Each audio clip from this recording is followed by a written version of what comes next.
Nədir? Oha. Xış düzülmədi, alça vurdu. Mən bəzi duzlu xoş deyirəm.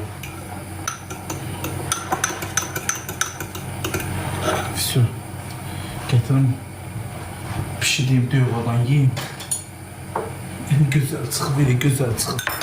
Süt vurmuşam. Elə bil ki, ya aşağı bu su, pomidor suyunu çəkməlidir. Pomidor bir suyunu çəksin dana yağı. Yağın da nə tökürsə, siz də mənim bibim kimi. Pomidor tökən kimi tez yağı da tökürdü, yumurtanın üstünə vurdu, göl dadı oldu, pomidor yumurta pişirir. O pomidor pişməlidir, o pomidor suyunu çəkilməlidir. Bibim kimi elədir, Zeyla. Pomidor tökən kimi yağı tökürlər, üstünə yumurtanı da vururlar.